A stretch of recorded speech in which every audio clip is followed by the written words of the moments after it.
Buenas tardes a todos, muchas gracias Horacio por las palabras, muchas gracias Edgardo por la invitación, muchas gracias Felipe por las atenciones recibidas y de nuevo, yo me siento en mi casa cada vez que vengo a Tucumán y sinceramente estos encuentros son encuentros afectivos y la docencia es una manera del afecto.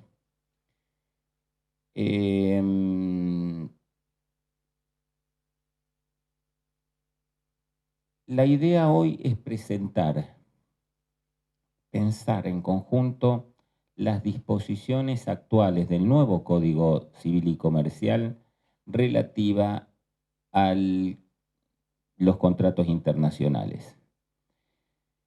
Y entonces dividí la exposición que voy a compartir con Edgardo en problemas relativos al sujeto, a la jurisdicción y a la ley aplicable. Y han sido tan amables que me han entregado este puntero que realmente me siento como nene con juguete nuevo. ¿A dónde hay que apuntar? Acá.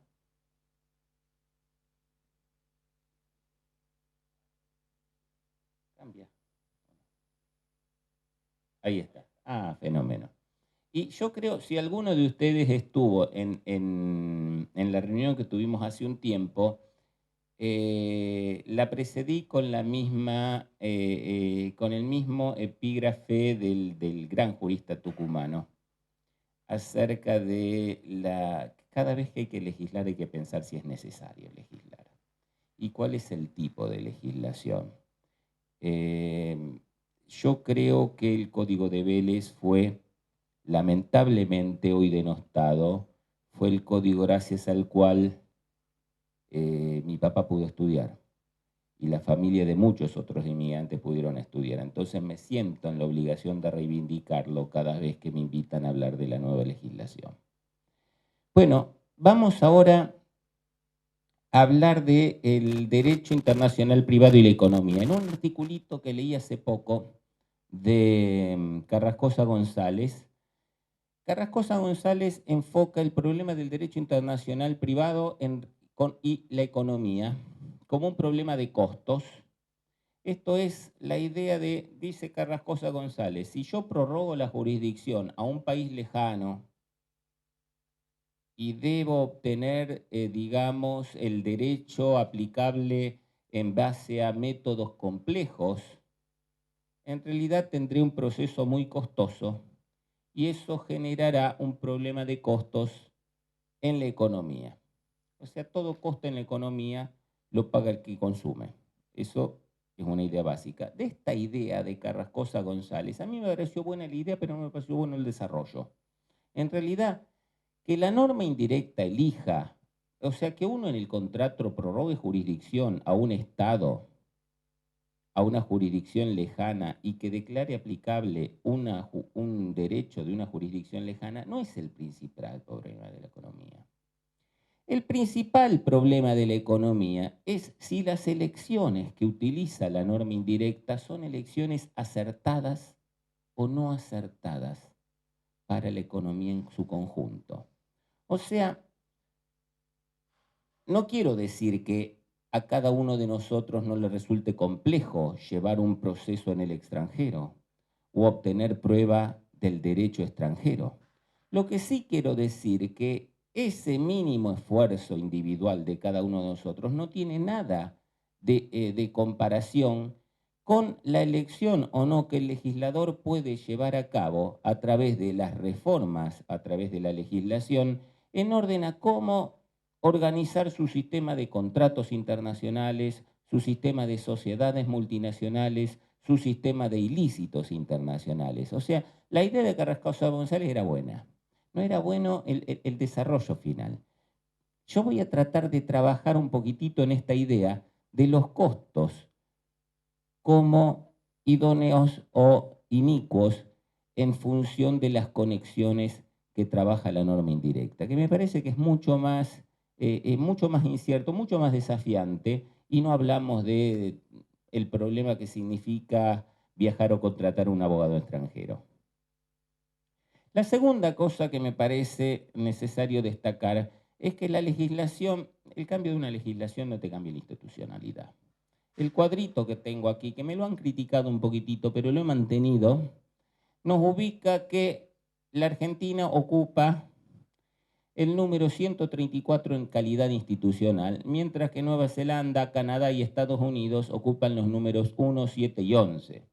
De alguna manera, si un código o una legislación fuese sinónimo de calidad institucional, implicaría que al menos los países que no tuvieran código no estuvieran tan arriba. Pero evidentemente el Venezuela, que tiene la mejor ley de derecho internacional privado, está ocupando el número 184, Nueva Zelanda, Canadá y Estados Unidos carecen de leyes y ocupan los primeros puestos.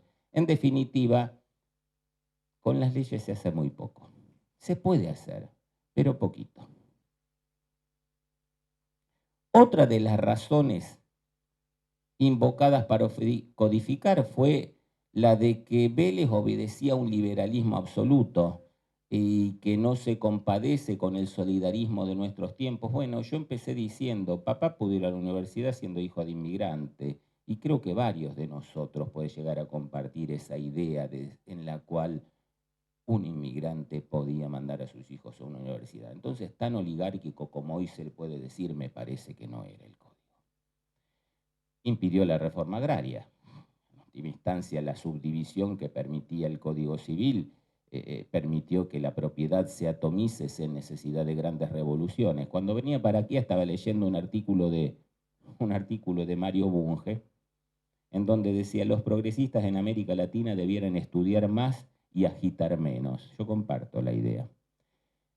La tercera es que hay novedades científico-técnicas y antigüedad en la legislación. Bueno, si ustedes me dicen que hay novedades científico-técnicas, quiere decir que no necesitan código, necesitan leyes, inyecciones. O sea, hoy se descubre un fenómeno que necesita respuesta, no quiero un código, quiero una ley específica para ese fenómeno, pero no un código. Yo escuché al presidente de la Suprema Corte hablar de que este código va a durar 100 años. Entonces, ¿cómo era? ¿Se puede volver tan vieja la legislación si un código que instauro en este año, donde tengo internet, tengo alteración del genoma humano, tengo un papa que me está haciendo revoluciones trascendentales en un sistema axiológico? ¿Se puede hablar hoy de un código de 100 años? Yo lo dudo. Vamos al problema de las personas. El código actual resume el problema de la capacidad de las personas unificándola, diciéndole a la persona que su capacidad de hecho y de derecho se rige por la ley domiciliaria. Idea acertada, idea que coincide con el código con los tratados montevideanos y que de alguna manera vincula a la persona con su circunstancia. O sea, yo crezco y maduro en función de la situación que me rodea y no tiene por qué existir esa escisión entre capacidad de hecho y de derecho. Hasta ahí me parece que las cosas van más o menos bien. No creo que Vélez haya entrado en la confusión en la que se le atribuía de decir que el artículo 949 era un olvido. Yo tengo la impresión de que como que Vélez tenía un código de avanzada, el artículo 949 del Código Civil decía, se le aplica a la capacidad de derecho este Código Civil, porque era el código que más capacidad de derecho o que menos incapacidades odiosas de derecho reconocía. En el mundo era un código de avanzada, era un código progresista, y me parece que esa fue la idea del codificador. A 1000 kilómetros teníamos la esclavitud, por eso Vélez quería reforzar esa idea de la capacidad de derecho regida por el Código Civil argentino. Hoy tenemos capacidad unificada y hasta ahí estamos bien. El 2617 es un artículo, y con esto termino el problema de la subjetividad, ¿no? El artículo 2617 es un artículo que contempla las soluciones que Vélez había dado en los artículos 138 y 139 relativos a la posibilidad de que un negocio jurídico resulte frustrado porque la persona incapaz, de acuerdo al derecho de su domicilio, resultare capaz en el lugar donde había celebrado un negocio. El viejo caso Lizardi de la jurisprudencia francesa, ¿no? Lizardi, un mexicano vivo, compró unas joyas y Cuando se le reclama el pago de las joyas en París, aduce ser menor de edad según la ley nacional mexicana, esto es, la ley que le exigía al contratante tener 25 años. Los franceses, que fueron más vivos que Lizarde, dijeron, en tutela del favor civium no podemos convalidar este abuso de la buena fe contra un ciudadano francés y consecuentemente declararon que la alegación de la propia incapacidad por parte del contratante no podía perjudicar a un nacional francés. Esta era la idea que de alguna manera subyacía en las hipótesis de los 138 o 139. Pero aquí voy a parar.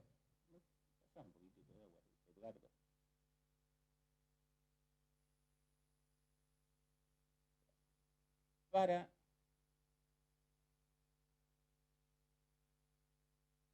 la segunda idea, gracias.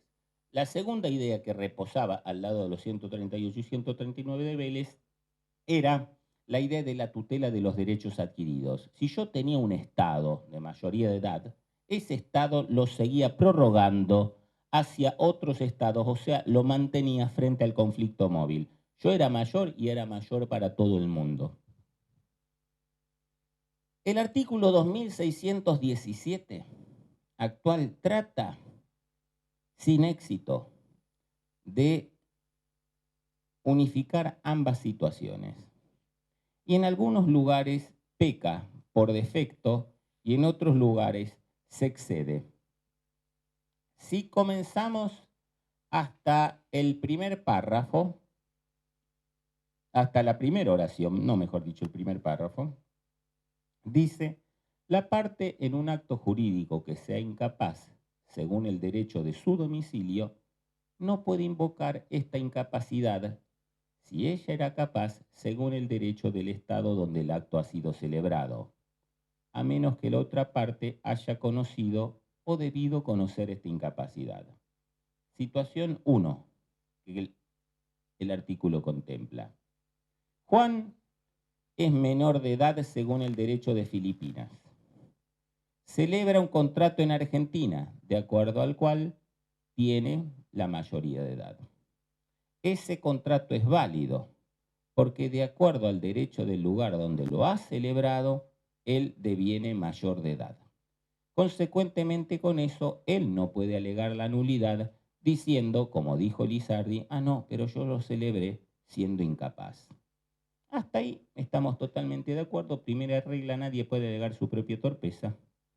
Pero luego el artículo hace un waiver, que es la segunda parte, dice, a menos que la otra parte haya conocido o debido conocer esta incapacidad. También regla plausible, o sea, si yo conozco la patología, no puedo luego prevalerme de esta patología. Yo no puedo contratar por un menor y resultar inmune, con un incapaz y resultar inmune. El problema es el tercer párrafo. El tercer párrafo dice, esta regla no es aplicable a los actos jurídicos relativos al derecho de familia, al derecho sucesorio, ni a los derechos reales inmobiliarios. Como ven, esta regla es una excepción, pero lamentablemente está precedida por dos reglas. O sea, esta regla, culmina el artículo, dice, no es aplicable a los actos jurídicos relativos al derecho de familia, al derecho sucesorio, ni a los derechos reales inmobiliarios. Con lo cual, el alcance de lo que significa esta regla dependerá de a cuál de las dos reglas, porque en realidad el artículo está precedido por dos reglas, no por una, se refiere. La primera es si la excepción, esta regla no es aplicable, se refiere al conocimiento por B de la incapacidad de A, ergo B no puede pedir la nulidad. Si la regla se refiere al conocimiento que del tercero que contrata con el incapaz. En cambio, si la excepción dice esta regla se refiere a la imposibilidad de alegar la nulidad, cuando se trata de comercio de inmueble, actos de familia o derechos sucesorios, esta regla significa la imposibilidad y, en última instancia, la desprotección del incapaz para optar por la seguridad del tráfico. Ustedes me dicen, ¿cuál de las dos interpretaciones es acertada? Y yo lamentablemente no lo sé y no lo puedo descubrir porque la excepción, derechos sucesorios de familia o relativos a inmuebles, engloba tres circunstancias anómalas o tres circunstancias muy distintas por naturaleza. O sea, la idea es decir, bueno, voy a proteger al incapaz siempre. Si voy a proteger al incapaz siempre, voy a decir, jamás se puede perdonar la nulidad de un acto jurídico si la persona que celebró el acto era incapaz, aun cuando existió un derecho a la celebración que lo declaraba capaz. Fenómeno, pero entonces yo digo, cuando adquirí un inmueble o tuve una cesión de derechos hereditarios, tendré que controlar y verificar siempre la ley del domicilio de la parte que interviene con domicilio en el extranjero. O la otra es la idea, bueno, cuando vos compras un inmueble, cuando te ceden un derecho hereditario, quédate tranquilo porque la ley del lugar de celebración purga los defectos de capacidad del acto. Pero son dos opciones de política legislativa. No son, digamos, y ustedes me preguntan a mí, no hay una opción axiológica. Yo quiero que los tucumanos, los rosarinos se queden tranquilos cuando compran o venden un inmueble, o quiero que los rosarinos o los tucumanos se queden tranquilos que aquellos declarados incapaces, aquellos incapaces según la ley argentina, nunca van a poder ser defraudados. No lo sé. Adviértase que el artículo va más lejos aún, ni distingue entre incapacidades de hecho ni de derecho, por lo cual la persona que, siendo interdicta de llevar a cabo un negocio jurídico según su propia ley domiciliaria, la purga esa interdicción según la ley del lugar de celebración. No hay soluciones, veremos cómo reacciona la jurisprudencia. Código que no tiene notas, no se sabe a qué quiso atender esta disposición. Vélez fue más sabio. Vélez solo quiso purgar la incapacidad derivada de la minoría de edad. Y se entiende, porque existe cierta homogeneización y la incapacidad derivada de minoría de edad se advierte, pero no una incapacidad de derecho que puede responder a fenómenos culturales. Aquí tenemos un problema que yo detecto en la subjetividad. Vamos a pasar ahora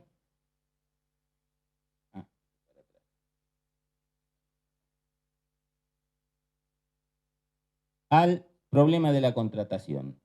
Creo que alguna vez les mostré esta diapositiva. Bueno, hicimos un código cuando teníamos el INDEC intervenido. Yo no sé cómo se puede. A mí cuando viene un cliente y me dice hacemos un contrato, le pregunto, bueno, ¿usted qué compra, qué vende, qué hace, cuánto gana, cuánto pierde? ¿Qué quiere una sociedad de familia? Bueno, vamos a cerrar la posibilidad de transmisibilidad de las acciones. ¿Quiere una sociedad abierta? Vamos a dejarla abierta para que pueda juntar capitales. Bueno, tuvimos un código con el INDEC intervenido y, oh sorpresa, nuestro INDEC no registra cuál es el grado de participación de la pequeña y la mediana empresa en el comercio internacional. O sea, están los saldos globales, eso sí. O sea, vos sabés que importás 1 millón, 2 millones, 1.000 millones, que exportás 1 millón, 2 millones, 1.000 millones, pero no sabés si eso lo hace el mielero de Rosario que manda 20, 30 mil dólares de miel a Italia o el aceitero del norte de Rosario que manda cientos de millones de dólares de aceite de soja a China. No se sabe, hay el bloque. Entonces, para tener una mediana idea, y ojo que esto es parcial, elegí un mercado, Estados Unidos, y un año, el 2012. Un mercado y un año. ¿Saben por qué elegí Estados Unidos? Porque no quise elegir nada del Mercosur, porque en realidad Mercosur me parece hoy que no refleja en absoluto la idea de un espacio económico integrado.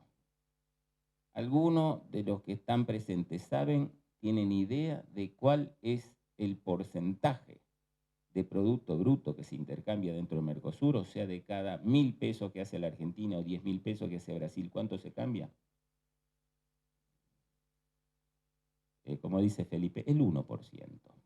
Entonces, ¿a ustedes les parecen que vale la pena pensar en un mercado en donde lo que se intercambia es el 1% y donde gastamos plata en Parlasur y corte del Parlasur y todo eso? ¿Ustedes no le darían 100.000 pesos a un abogado para que le cobre un cheque de 10.000 pesos? Es loco. Realmente no, pero la Argentina sí genera instituciones para que a nivel económico le rinda menos de lo que gasta. Una cosa es loco. En lo que sí ha servido en el sostenimiento recíproco de gobiernos corruptos. En eso ha tenido una efectividad.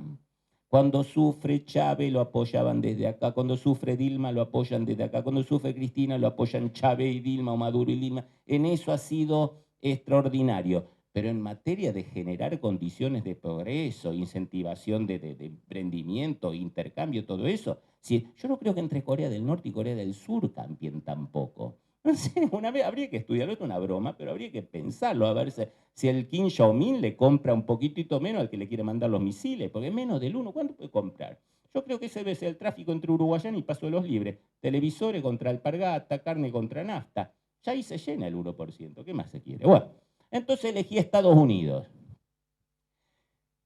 Esto dado vuelta, obviamente, porque los datos se están en la base de Estados Unidos, lo que Estados Unidos importa, lo que nosotros exportamos y lo que Estados Unidos exporta para acá, lo que nosotros importamos. Y más o menos andamos hablando de un poquitito, un promedio del 32 y pico por ciento de exportaciones por parte de pymes y de importaciones un 31% por parte de pymes. O sea que la pyme con relación a Estados Unidos, un espacio económico con el que no tenemos tratados, oscila en una participación de un 30%. Y yo creo que eso habría que haber pensado. Yo creo que ese escenario es el que habría que haber pensado cuando uno legisla. A ver, hay un 30% de personas a los que tenemos que cuidar, así como pensamos tanto en el pobre, en el boleto de compraventa, en el consumidor. Y también hay que pensar en la persona que dice, bueno, esta miel, estos limones, mire, yo también busqué, creo que esto se lo mostré la vez pasada, pensé una economía como la tucumana, también escenario 2012, porque no hay demasiado, miren, no se puede legislar sin estadística. Y horrible la base estadística argentina. La verdad, de la intervención del INDEC de Guillermo Moreno, realmente uno puede pensar, uno se entera de que no hay pobre, cosa linda, ¿es cierto? Lástima que cuando uno abre los ojos ve otra cosa. No, uno se entera que tenemos un nivel de deuda bajísimo, cosa linda, salvo cuando tenemos los embargos de Griesa. ¿No? Y ahora, pero este es más o menos un escenario que uno tiene, dice, bueno, tenemos 656.000 hectáreas, hay un 34% de producción industrial, cereales oleaginosos un 6%, un 5% de cítricos, frutales y hortalizas. La participación total en productos exportables, limones, soja, trigo, arándanos, paltas. Me imagino que algunas tendrán una representatividad mucho menor o mucho mayor que otras. No creo que todos puedan sentarse a decirle al importador extranjero, yo te planteo la jurisdicción o yo te elijo el derecho aplicable. Pienso que debe haber una graduación, debe haber, como en Rosario, el cordón aceitero le dice a los chinos, ustedes quieren comprarnos, nosotros pongan la plata. No, no tenemos plata, no importa, la vendo a otro lado. Y debe haber como mieleros en Rosario que, pobrecitos, son capaces de llevarle la miel en botella para poder vender o tener un dolarcito, ¿no? Bueno, esa es la realidad. Sobre todo, saben que tiene el comercio internacional de la pyme, es un comercio de nicho, es un comercio muy ágil, muy flexible.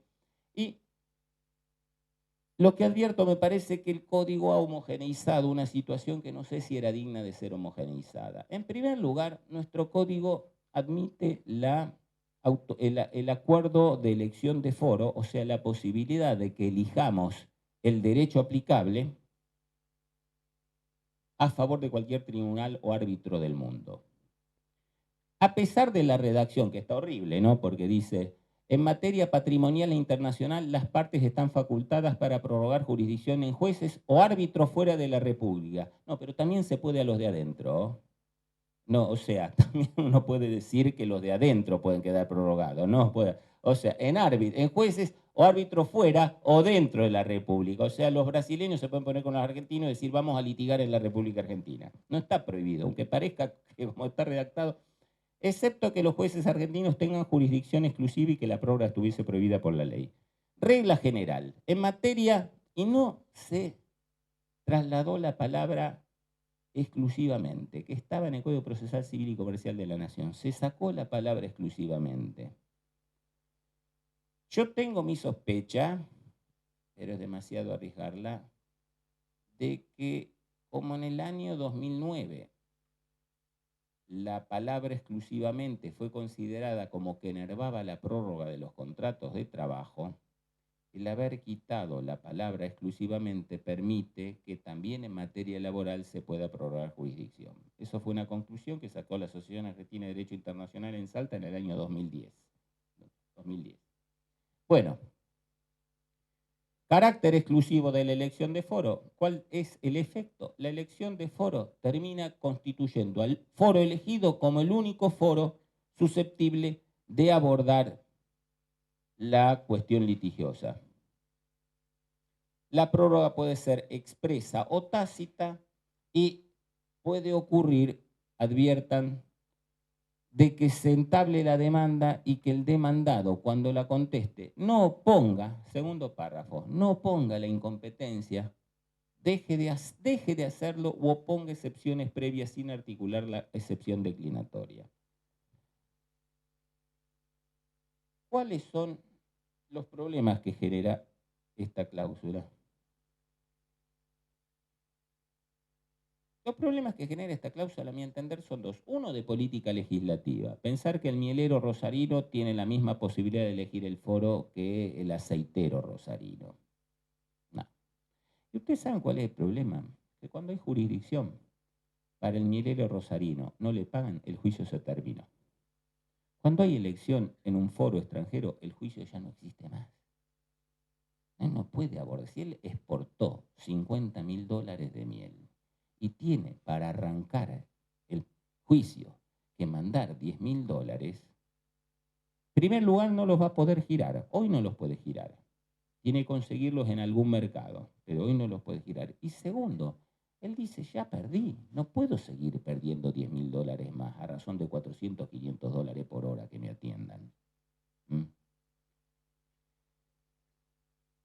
De nuevo, la elección de la norma de conflicto ha sido acertada. Yo no quiero decir con esto que estoy en contra de la prórroga jurisdicción. A mí me parece bárbaro que Bunge elija la jurisdicción, que Aceitera Generaldesa elija la jurisdicción. Lo que no me parece bárbaro que el mielero rosarino se le imponga la jurisdicción a priori. ¿La prohibiría? No, no la prohibiría. Yo creo que aquí es necesario el trabajo de las cámaras de exportadores, de las asociaciones empresariales, del trabajo de PYME, que tengan una adecuada tarea pedagógica para decirle, mire, usted sabe que si usted manda estas $50.000 de miel a Italia, y si tiene prorrogada jurisdicción en Italia y no lo cobró anticipadamente por algún mecanismo de pago que asegure o que tenga una garantía, que tenga una cláusula de crédito, usted sabe no lo cobra más. O sabe que lo puede llegar a cobrar si cuenta con unos 10, $20.000 más para llegar a la previsión. Si está eso, me parece bueno, pero si no está eso, me parece que no. No puede ser que si yo le vendo una cosechadora a un mendocino esté tan protegido que los jueces puedan revisar mi contrato de oficio y que si se la vendo a un chacarero de Santiago de Chile esté totalmente desprotegido. Porque hay 500 kilómetros de diferencia. La segunda cuestión es la de la prórroga tácita.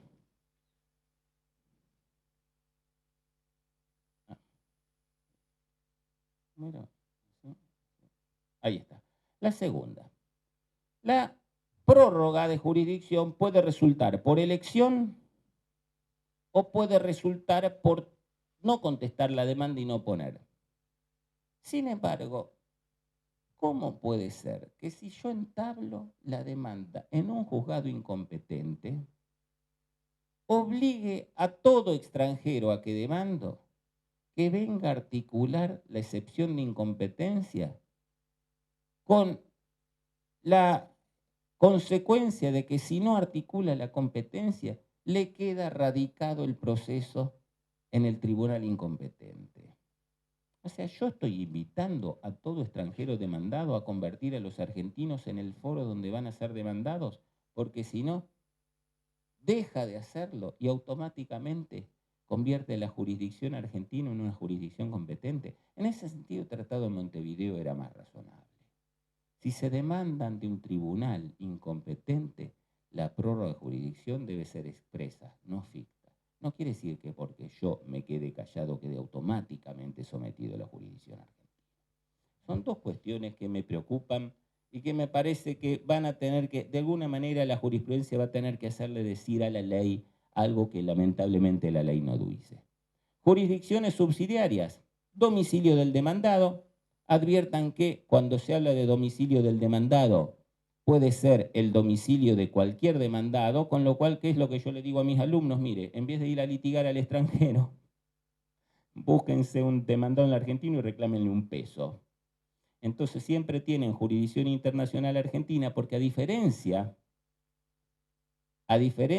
del reglamento europeo, donde se dice que cuando dice los jueces del domicilio del demandado, si existen varios demandados, los jueces del domicilio de cualquiera de ellos, pero cuando hay un litisconsorcio pasivo, se exige que el reclamo sea significativo. No es lo mismo aquel que dejó de pagarle que aquel empleado del banco que no les comunicó que no habían hecho el depósito. Es distinto. Pero si se busca un demandado con domicilio en la Argentina, tienen jurisdicción argentina. La segunda pauta de jurisdicción es los jueces del lugar de cumplimiento de cualquiera de las obligaciones contractuales. En este pedacito, la ley ha reiterado el criterio de la Corte Suprema de Evasa contra Holiday Inn y de Sniafa contra Unión de Bancos Suizos. En lugar de establecerse la jurisdicción en el lugar de cumplimiento de la obligación adeudada, es cualquier lugar de cumplimiento, con lo cual no existe posibilidad alguna de que los tribunales argentinos sean incompetentes de una contratación internacional. No existe, porque siempre, si uno retoma el viejo fallo, que no tengo tiempo, pero para contarlo, el fallo en el cual la selección argentina dejó de cumplir con el Hotel Holiday Inn y lo reclamaron acá en la República Argentina, al Hotel Holiday Inn, páguenme lo que me deben, y el Holiday Inn le digo, no, pero el contrato era en Estados Unidos, no, pero la selección era de acá, y generaron jurisdicción acá. En realidad queda muy poco espacio para que los tribunales argentinos no sean competentes en cualquier contrato internacional. Problema, jurisdicción exorbitante. Y la tercera es los jueces del lugar donde se ubica una agencia, sucursal o representación del demandado, siempre que ésta haya participado en la negociación o celebración del contrato. Esta norma sobra, porque si tenemos la primera ya tenemos cualquier lugar de cumplimiento de contrato. Por lo cual, si hubo una agencia que intervino en un contrato en la Argentina, está contemplada en el inciso B. Esta norma se hereda, a su vez, también de la norma paralela de la Unión Europea, pero que la Corte, el Tribunal Europeo, tuvo la posibilidad de ajustar en un ajuste que nuestra norma no recepta. Esta norma fue ajustada en el caso Woodfloor Solutions, en el cual no es el proponente como parte fuerte del contrato, tiene a la gente como parte débil del contrato. Entonces yo como proponente te encomiendo a vos desarrollar negocios en Paraguay, a vos desarrollar negocios en Uruguay, a vos desarrollar negocios en Chile. ¿Quién puede demandarme en Argentina? El proponente no puede demandar a su propio agente en Argentina. Es el agente el que puede demandar a su proponente en el Paraguay, en Uruguay o en Chile. Así es la interpretación que le dio la Corte, el Tribunal Europeo. Lamentablemente, esta norma, en ese sentido, queda desplazada por el inciso B. O sea, el agente puede demandar en su propio domicilio, pero también el proponente puede demandar en su propio domicilio. Otro ajuste que alguna vez la jurisprudencia tendrá que dar.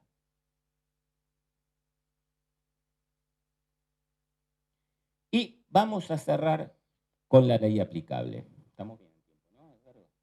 Vamos a cerrar con la ley aplicable. El artículo 2000, puso 22.000, no teníamos tanto, 2651 recoge la idea de que las partes pueden elegir en cualquier momento y a cualquier parte del contrato en forma expresa y tácita el derecho aplicable al contrato. Esto significa que si yo llevo a cabo un contrato con un chileno, con un establecimiento chileno, con un establecimiento paraguayo, podré elegir el contrato chileno aplicable al contrato. La ley dice en lo relativo a la validez intrínseca, la naturaleza, los efectos, los derechos y obligaciones. Pero si ustedes se fijan bien, cuando ven el artículo de forma, 2649, dice, las formas y solemnidades de los actos jurídicos, su validez o nulidad y la necesidad de publicidad se juzgan por las leyes y usos del lugar en que los actos se hubieran celebrado, realizado u otorgado. O sea, la limitación que parece generar el artículo 2651 no es tal. La forma también es elegible, porque yo puedo irme a Chile, celebrar el contrato en Chile y me aseguro que la forma del contrato sea inviolable, sea inclaudicable, porque la he celebrado conformidad a la ley del lugar de su celebración. Reitero, la norma del artículo 12 del Código de Vélez, la norma del artículo 950 del Código de Vélez. Si yo puedo obtener algo por autonomía impropia, o sea, llevando a cabo la conducta en el lugar que el código me dice que debo llevarla a cabo para obtener el blindaje de un derecho determinado, a fortiori puedo elegir el derecho aplicable a la forma. ¿Se omitió? Sí. ¿Por qué? Olvido. Se nota que han escrito algún pedazo uno, otro pedazo otro, y en última instancia las cosas quedaron descolgadas. ¿Cuál es ¿cuáles son las reglas? No me voy a detener porque es el artículo más largo que leí en mi vida, en cualquier ley. Nunca leí un artículo tan largo. En realidad me aburre cuando estoy llegando al final. Por eso no quiero aburrirlos a ustedes y me voy a dedicar solamente a 2 incisos. O 3 quizá. Elegida la aplicación de un derecho nacional, se debe interpretar elegido el derecho interno de ese país con exclusión de sus normas sobre conflicto de leyes, excepto pacto en contrario. Bueno, elijo el derecho nacional y elijo el derecho interno de ese país, pero dice con exclusión de sus normas sobre conflicto de leyes. A ver, el derecho interno es aquel derecho que producen nuestras fuentes. El derecho no interno es el derecho de fuente binacional o internacional, pero no necesariamente es derecho de conflicto. La Convención de Viena sobre Naciones Unidas no es derecho de conflicto. Por lo cual resulta que si yo elijo el derecho argentino, me rijo por el Código Civil y Comercial. Mientras que si no lo elijo y la parte tiene un establecimiento en la República Argentina, se aplica la Convención de Viena. Primera incongruencia. O sea, si quieren que se aplique la Convención de Viena, no elijan el derecho argentino. Usos. Usos y prácticas comerciales generalmente aceptados. Costumbres y principios del derecho comercial internacional resultan aplicables cuando las partes los han incorporado a contrato. ¿Y cuando se presumen? Cuando hay un uso estandarizado en la comunidad internacional, como lo dice el artículo 9 de la Convención de Viena, no resulta aplicable. Aquí la ley exige una conducta expresa de incorporación al contrato. La Convención de Viena sobre contratos de compraventa internacional dice que quedarán obligados por cualquier uso que razonablemente las partes deban conocer en el tramo de comercio de que se trata. Acá se ha omitido. No es olvido, el legislador, al igual que Napoleón, no quiere usos o no quiere demasiados usos. Si ustedes leen el artículo primero, es mucho más conservador que el artículo 17 del Código Civil en la reforma de Borda. Borda no prohibió la costumbre contra ley. El Código Civil y Comercial vigente prohíbe la costumbre contra ley. Y finalmente, el rol que cobran las normas imperativas. Las normas imperativas en el artículo 2651 dicen que se aplicarán las normas imperativas del derecho argentino, cualquiera que sea la ley que rija el contrato. Y también se ponen al contrato las normas internacionalmente imperativas de aquellos estados que presenten vínculos económicos preponderantemente con el caso. O sea, de acuerdo al artículo, al inciso siguiente, tenemos dos tipos de normas imperativas. Aquellas que resultan de derecho argentino, que ya sabíamos que no se podían enervar, y aquellas que resultan de terceros estados con los cuales el contrato tenga vínculos de tipo exclusivamente económico. Fíjense la diferencia con el artículo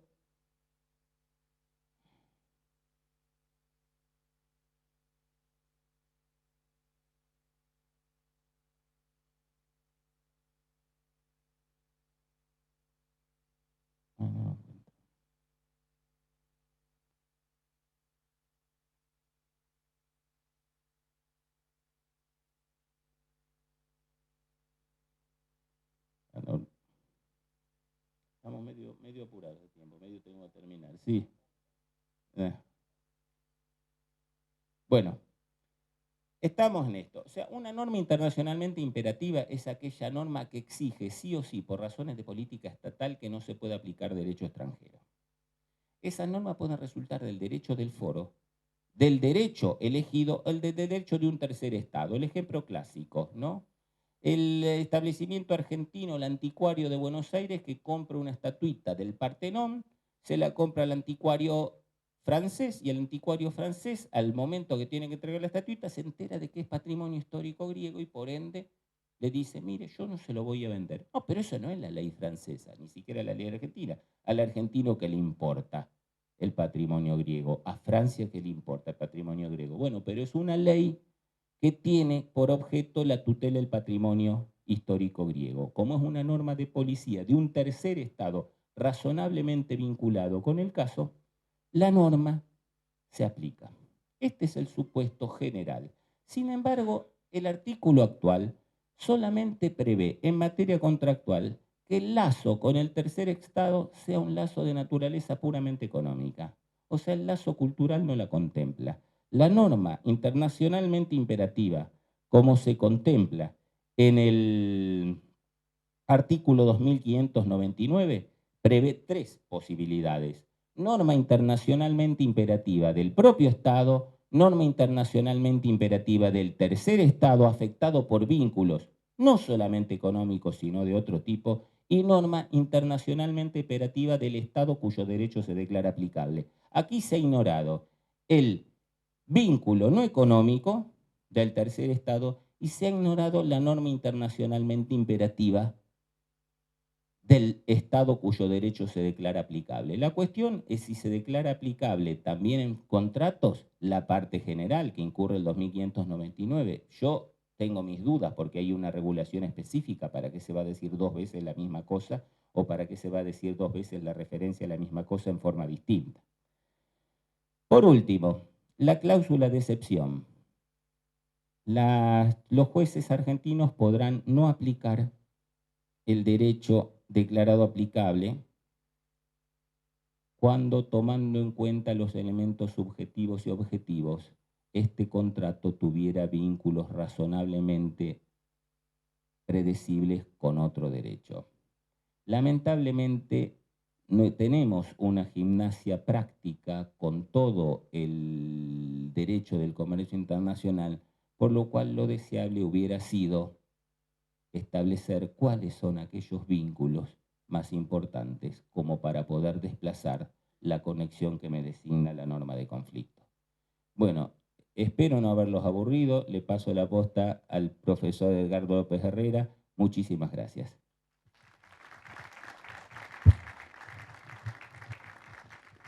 Bueno, acá cuando nos dividíamos que íbamos a hablar, digo, veamos las novedades de la parte especial de derecho internacional privado, porque bueno, si uno entra a la general, a veces son lenguajes que muchos se han olvidado, ¿no? Hay a veces muchos casos.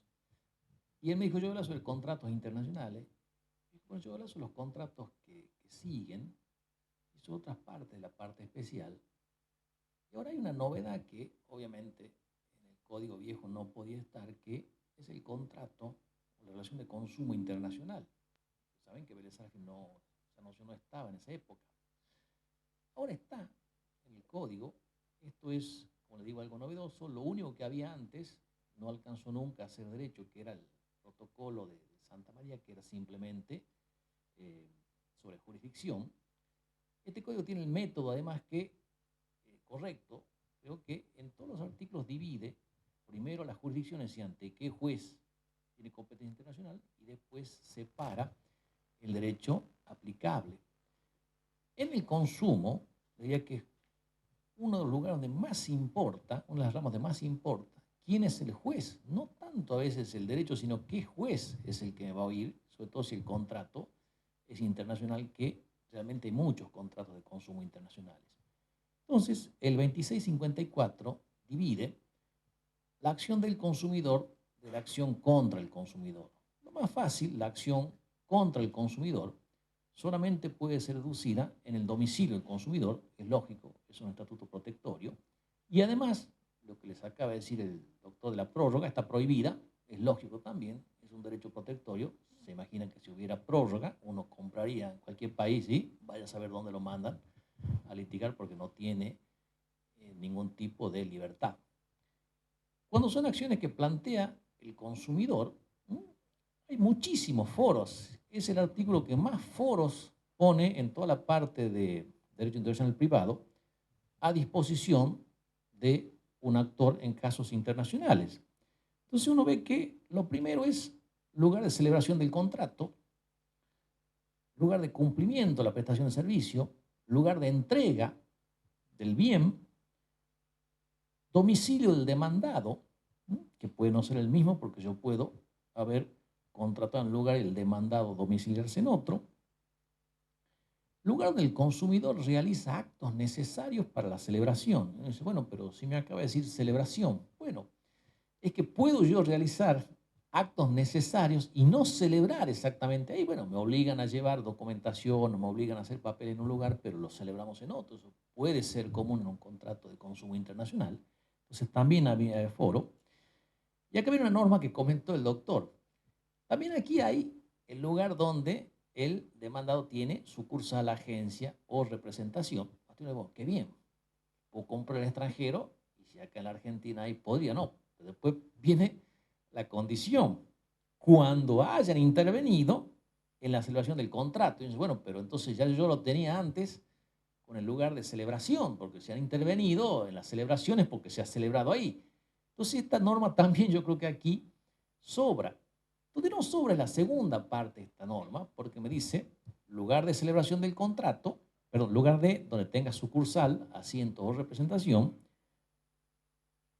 cuando el demandado las haya mencionado a los efectos del cumplimiento de una garantía contractual. Esto sí es importante, porque bueno, ustedes pueden comprar un producto en el extranjero, y quien a veces no ha comprado algo y no ha preguntado, bueno, pero yo no vivo aquí, yo vivo en Argentina.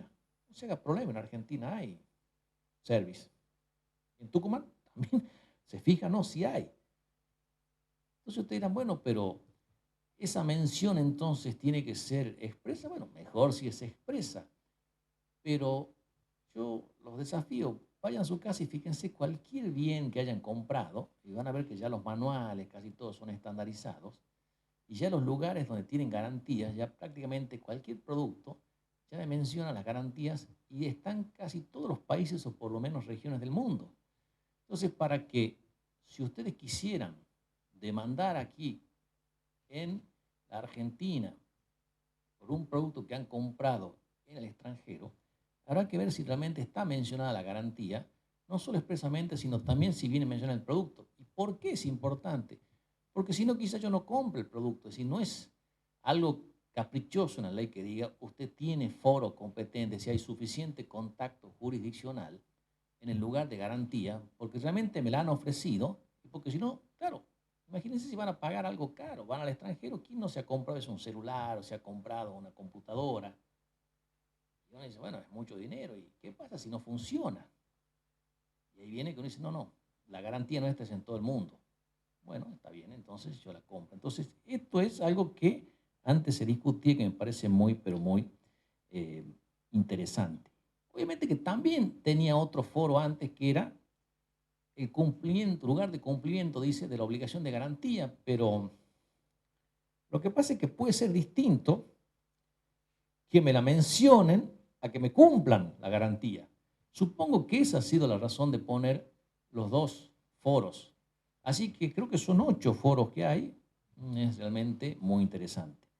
En cuanto al derecho aplicable, es decir, ya no el juez puede ser distinto, la regla es que se va a aplicar el derecho del domicilio del consumidor, que puede no haber sido donde se ha contratado, siempre y cuando, ese es el primer forma de tener derecho aplicable, por ejemplo, en ese lugar ya tiene la oferta, la oferta o publicidad se haya hecho allí. A veces hay que, uno, por más que compre en el extranjero, le han ofrecido aquí en la Argentina. Cuando se ha recibido el pedido, piensen en los casos de Internet. Si uno compra y recibe el pedido, aquí también habría posibilidad de aplicar el derecho argentino. Después la ley menciona algo que yo no termino de entender, salvo una interpretación que doy. Dice cuando el consumidor fue inducido a desplazarse en un estado extranjero a los fines de efectuar en él su pedido. Es raro el desplazamiento físico. Que me diga, mire, usted tiene que viajar para hacer un contrato de consumo. Era un contrato internacional, como decía el doctor, bueno, compra-venta esas grandes de aceite, soja, puede ser que diga, mire, venga acá y hablemos y contratemos, pero ahora, ¿qué pasa con el desplazamiento virtual? Si no sería aquí, supongamos que yo entre y diga, bueno, te tiene que entrar a la página tal si quiere comprar. Nosotros aquí vendemos el producto, pero este lo vendemos solamente por la página. Y yo ya no sé ahí en qué derecho estoy. Quizás yo digo, sí, acepto y qué sé yo qué acepto. Pero me han inducido a mí a desplazarme hacia otro sistema jurídico, por más que yo no haya salido. Pero de última, la oferta mía, ¿de dónde partió?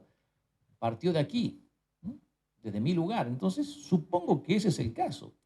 Y el último es bastante razonable, todos van a sentirse identificados, y es cuando hay un contrato de viaje por un precio global, el famoso paquete. ¿Qué pasa con el paquete? Yo sé por uno cuando lo enseña, porque dice, precio global por un contrato de viaje, pues, ¿qué es eso, doctor? Bueno, un paquete, usted contrata alojamiento, traslados, ¿no es cierto?, el pasaje de avión. Y claro, puede ser que sean varios países. ¿Puedo demandar aquí? Bueno, antes se aceptaba a veces decía, bueno, pero hay que ver si lo compro, pero quizá lo haya comprado por algún medio virtual o quizá, y claro, y uno a veces va a la agencia de viaje, bueno, pero yo lo compro en un mayorista, el mayorista se compra otro, y uno a veces cree y uno no se imagina que cree que estos negocios son de pequeños y realmente cada uno le va comprando a alguien más grande. Bueno, en esos casos también se aplicaría el derecho al domicilio del estado del consumidor cuando ha habido un paquete por un precio global. Si ninguna de estas condiciones se da, recién se aplica el derecho del lugar de cumplimiento. Ven que es un estatuto protectorio y lo primero que me busca es el derecho del domicilio del consumidor. Y si tampoco está claro o se puede determinar el lugar de cumplimiento, vamos al lugar de celebración. El lugar de celebración va a ser siempre que no se den lo que primero he dicho, es decir, la oferta o todo esto que se haya producido en un primer estado. Esto es lo importante, esto sí es una novedad, algo que no había. Así que, bueno, dentro de todo, si bien uno le puede hacer algunas críticas a esto, bueno, por lo menos antes no teníamos una norma y ahora ya tenemos una norma por lo menos para los contratos de consumo. Con responsabilidad civil internacional, el Código Vélez tampoco había una norma, siempre tenemos que andar buscando el Tratado de Montevideo, ni de jurisdicción ni de derecho aplicable, ahora por suerte hay. Las normas que había eran todas, bueno, de tratados, o por ejemplo, protocolos como algunos del Mercosur, el protocolo de San Luis sobre algún convenio argentino-uruguayo, pero no había una norma en el Código Civil. una norma residual, es decir, para que en defecto de convenios, ¿qué es lo que se iba a aplicar? Supongamos que haya un caso de responsabilidad civil internacional. Caso típico, bueno, ustedes van a otro país, cometen algún daño o le cometen un daño a otro país y vuelven aquí. ¿Qué derecho se aplica ahí? ¿Y ante qué juez van? ¿Ante qué juez? Pueden ir ante el juez por excelencia, va a ser el lugar donde se ha producido el hecho ilícito, pero acá voy a hacer una corrección porque yo digo hecho ilícito y eso, yo creo que acá el código, a mí me gusta esta parte cómo la he hecho porque, claro, un hecho ilícito, que ahora incluso en el código ya es discutible o no, porque ellos ya dicen, bueno, que el solo hecho de que haya daño con el daño injusto, pero supongamos, puede cometerse en un estado y el daño producirse en otro. Por eso es que dice ahora, el lugar donde se ha producido el hecho generador, que es el hecho ilícito, o donde ese hecho generador produce sus efectos dañosos directos. ¿Quieren un ejemplo?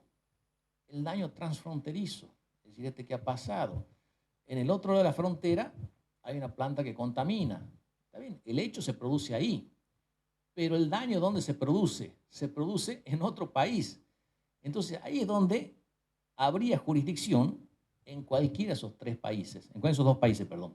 Y el último foro es también uno que siempre hubo, el domicilio del demandado, como también, bueno, por más que haya sucedido en algún lugar el hecho ilícito, también habría esto otro. Pero, ojo, que estos efectos dañosos, el código los está acotando a un daño directo.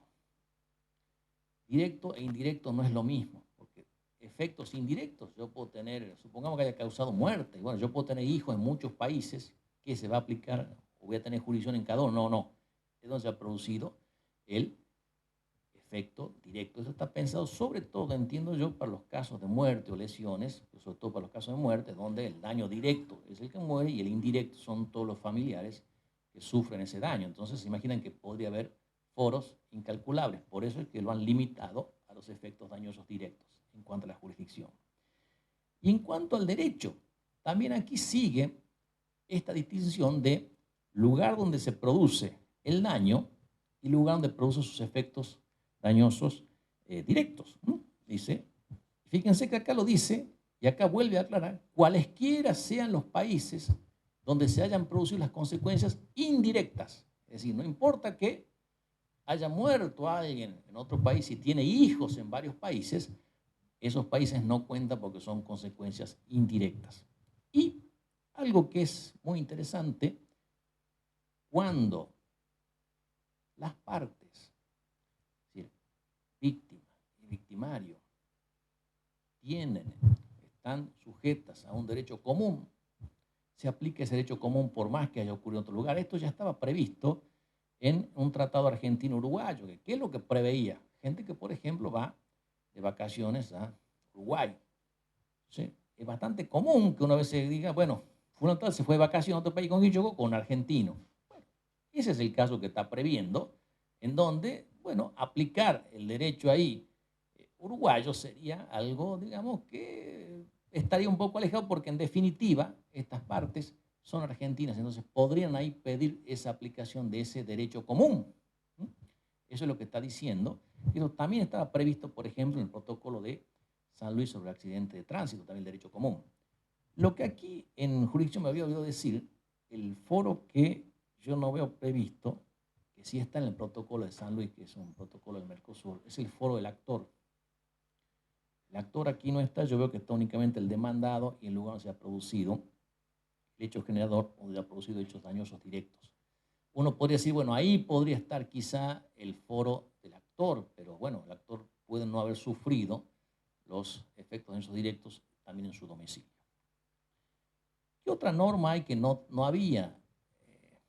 ¿Cuántos títulos valores? Porque cuando la Argentina suscribió la convención esta Ginebra, el decreto 59-65, justo no suscribió también la parte de derecho internacional privado. Entonces, bueno, siempre hubo una duda cuál era el derecho que se aplicaba ahí.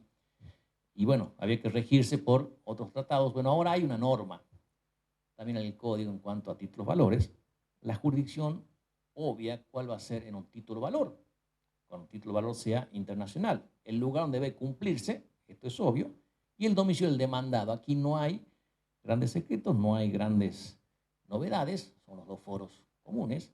Y cuando haya cheques, el domicilio por excelencia, ¿cuál va a ser? Igual que en el hecho interno, el del domicilio del banco girado y domicilio del demandado. Aquí no hay grandes problemas en cuanto a los títulos valores. En cuanto a la forma del título valor, ya hablemos de derecho aplicable. La del lugar donde se realiza el acto. Cualquiera de todos los actos cambiarios que pueda haber, ya sea giro, endoso, aceptación, cualquiera de esos actos, lugar donde se realiza.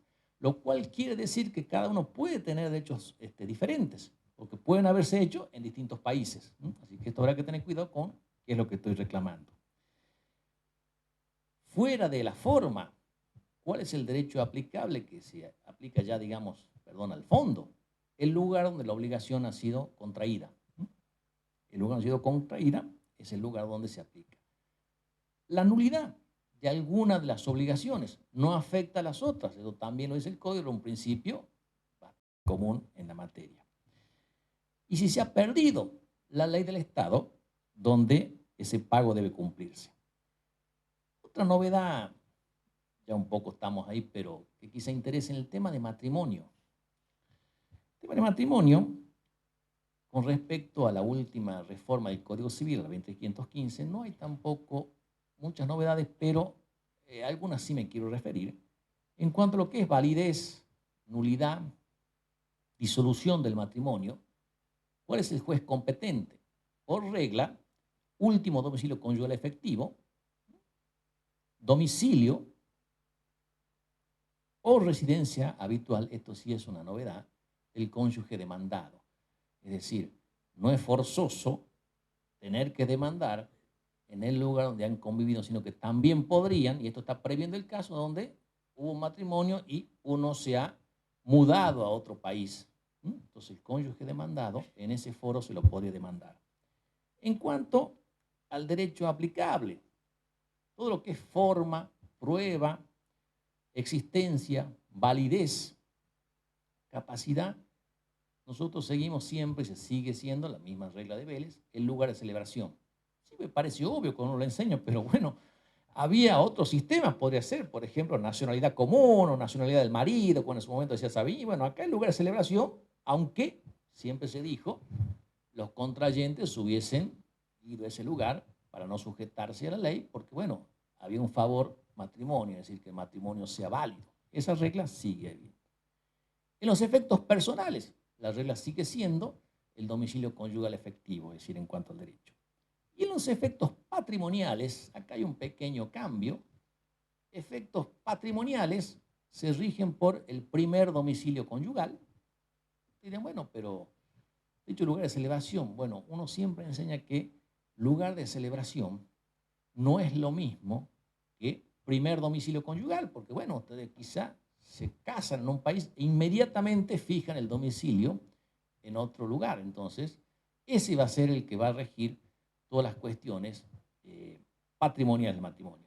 Pero ¿qué pasa con las convenciones matrimoniales?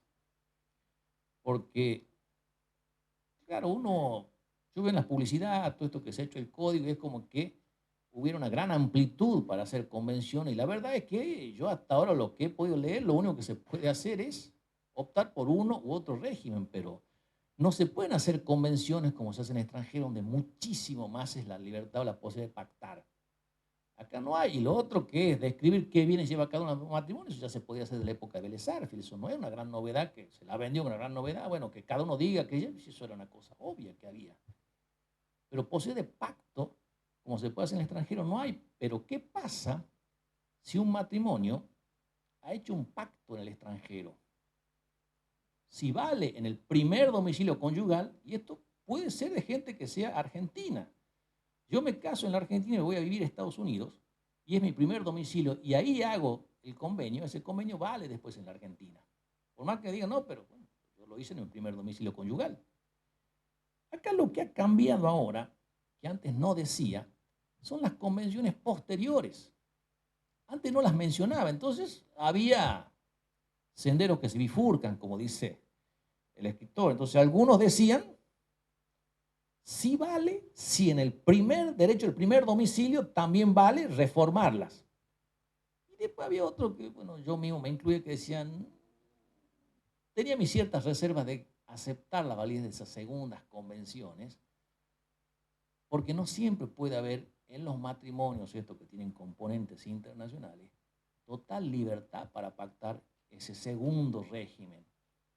Y sobre todo pensaba en muchos casos que hubo aquí, sobre todo pensaba en muchos casos de mujeres, en donde quizás necesitan o desean separarse, están viviendo o se han casado y han vivido con un extranjero y quieren volver a la Argentina y tienen un acuerdo de estos prenupciales, y quizá la condición para dejar salir del país con los chicos sea quiero otro, quiero cambiarlo.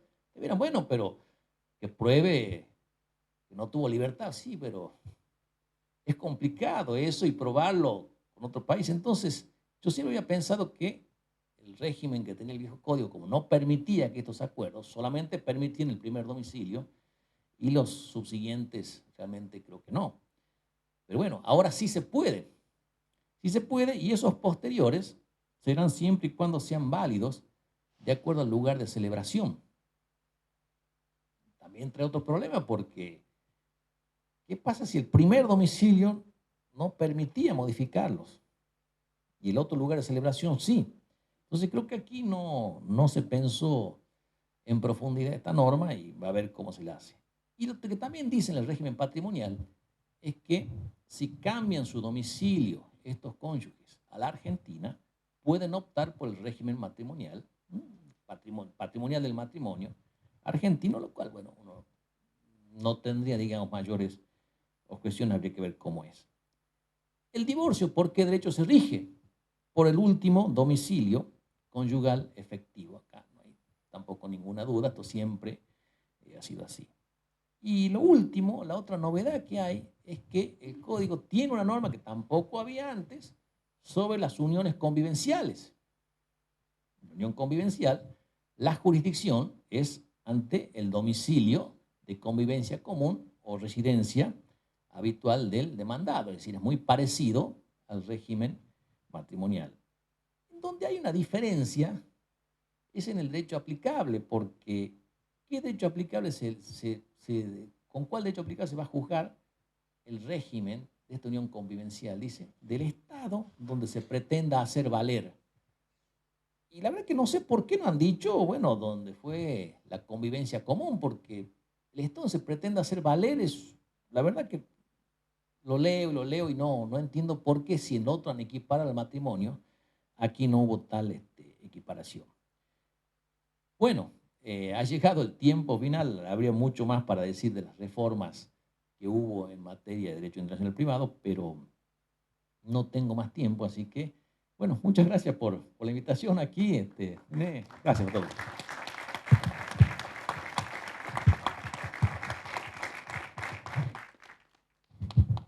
No sé si hay alguna consulta o alguna pregunta. Entonces, de ser así, ya pasamos al break y lo liberamos a Edgardo para que llegue a tiempo a la presentación de su propio libro. Bueno, muchas gracias. Muchas gracias, ¿no?